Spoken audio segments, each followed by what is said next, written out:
Hello everyone, and welcome to our channel, Tutor Dollar. In this video, we're here to provide you with valuable information and insights. Whether you're a student, a professional, or simply someone who wants to expand their knowledge, we're here to help. So sit back, relax, and let's dive in. Introducing Programming for Problem Solving, Mastering Computer Fundamentals and C Programming. Our expert will guide you through the topics of fundamentals of computer, number system and C programming. Hello everyone, आज हम लोग करने वाले हैं कुछ सी related questions. चलिए पहला question देखते हैं। इसमें लिखा है find the output of the following programme. Line by line हम लोग प्रोग्राम को कवर करेंगे और उसका आउटपुट देखेंगे। सबसे पहले हमारी हेडर फाइल इंपोर्ट की गई है #include_stdio.h, जिसमें हमारे जो भी इनपुट आउटपुट स्टेटमेंट्स होते हैं, प्रिंटफ, स्कैनफ, उनके जो भी प्री इंस्ट्रक्शंस होते हैं वो इंपोर्ट होते हैं।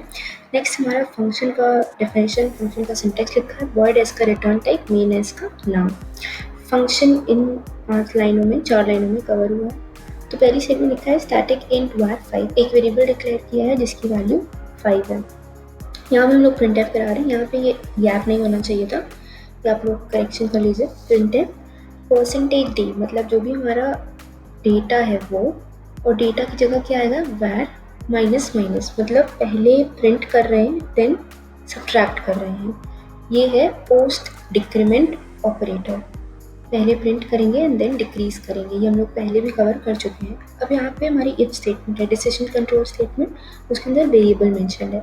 एंड अगर ऐसा है, मतलब ये कोई कंडीशन नहीं है एक्चुअली, इसका मतलब ये ट्रू है और ये हमेशा ट्रू होगा कब तक हमें मेन फंक्शन को चलाना है। मतलब यहाँ से अब कंट्रोल जो हमारा है वो सीधा यहाँ चला जाएगा, तब तक ये फंक्शन रन करेगा। तो हम लोग इसको समझते हैं। सबसे पहले हमारी वैल्यू थी 5, फिर हमारा वेरिएबल है वो एक पॉइंटर कम हो गया, हमारे पास क्या आया 4। नेक्स्ट हमारा वेरिएबल एक बार और कम हुआ, हमारे पास आया 3, फिर एक बार और कम हुआ, ऐसे करके 1 तक पूरी काउंटिंग चलती जाएगी। तो इसीलिए यहाँ पे आउटपुट लिखा है 5 4 3 2 1। अगर हम लोग यहाँ पे एक /n लगाते तो ये हमारा लाइन बाय लाइन प्रिंट होता है, नेक्स्ट लाइन में जाके टैब आता है देन प्रिंट होता है। तो इसका रीजन समझते हैं। When static storage class is given, it is initialized once the change in the value of static variable is retained even between the function calls। यहाँ पे देख सकते हैं फंक्शन को कॉल किया, कि मेन फंक्शन को कॉल किया गया है, तभी यहाँ पे लिखा है function calls. Main is also treated like any other ordinary function, it can also be called recursively. Main function हमारा मेन नाम से चल रहा है, इंपॉर्टेंट प्राइमरी फंक्शन है, बट स्टिल इसको कॉल करेंगे तो ये भी अपने एग्जीक्यूट करेगा स्टेटमेंट्स को। नेक्स्ट क्वेश्चन में चलते हैं। पूछा गया draw the block diagram of a computer, explain it component, difference between primary and secondary storage. तो ब्लॉक डायग्राम ऑफ कंप्यूटर के ब्लॉक डायग्राम को हम लोग पिक्चर से बेटर समझते हैं।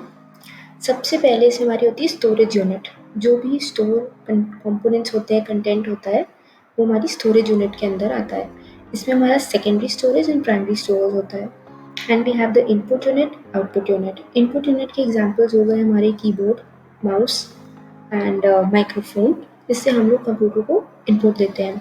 आउटपुट में वो सारे कंपोनेंट जिससे हमें आउटपुट मिलता है। बेसिक आउटपुट यूनिट इज हमारा डिस्प्ले स्क्रीन, जिससे आपको आउटपुट मिलता है। अदर बहुत सारे होते हैं, जैसे कि हमारे स्पीकर्स हो गए एंड बहुत से और डिवाइसेस आते हैं जिससे हमें आउटपुट मिल सकता है। एंड देन ये स्टोरेज के बीच का जो कनेक्शन है वो हमारा control unit and arithmetical logical unit, that is ALU, इससे भी होता है। तो यहाँ पे जो बेसिक चीज़ नोटिस करने वाली है वो है हमारी एरो लाइंस। ये जो हमारी डॉटेड लाइंस है वो कंट्रोल फ्लो को सिग्निफाई करती है, और जो स्ट्रेट लाइंस है वो डेटा फ्लो को। सो कंट्रोल होता है कि कौन सी चीज़ किसे मैनेज कर रही है, एंड डेटा इज हमारा जो भी इम्पोर्टेंट स्टफ है, जो भी मेमोरी है, उसका फ्लो होना।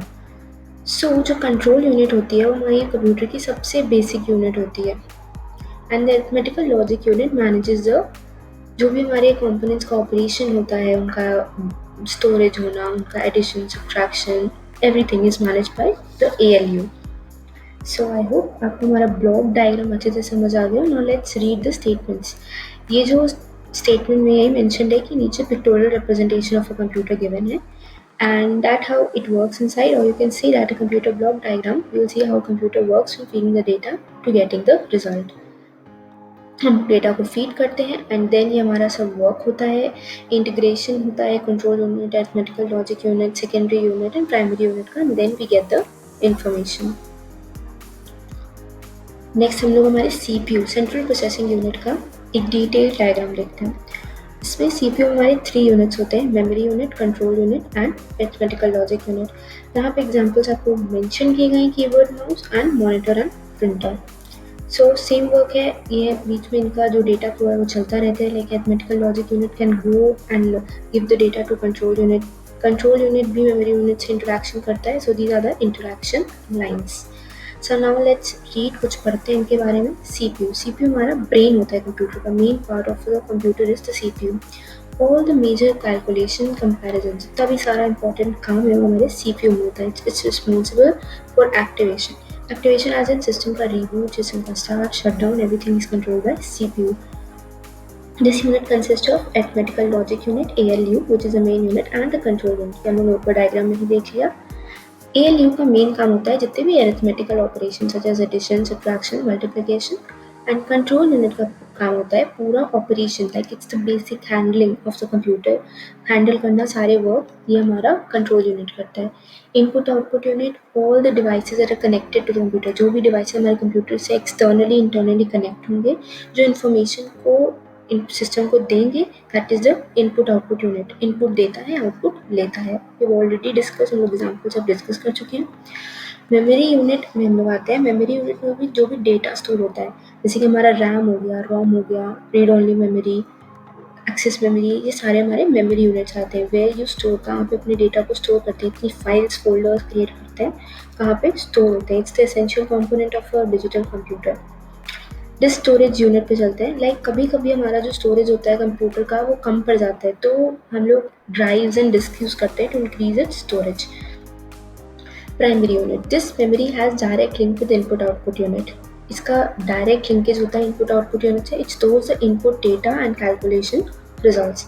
सेकेंडरी यूनिट क्या होता है? Secondary unit is not able to store data permanently, permanent storage नहीं करेगा। It's a temporary storage unit and it's actually technology ऐसी बिल्ड की गई which helps us to make more space, ज़्यादा स्पेस हमारे लैपटॉप कंप्यूटर सिस्टम में create करता है कि we can increase our storage.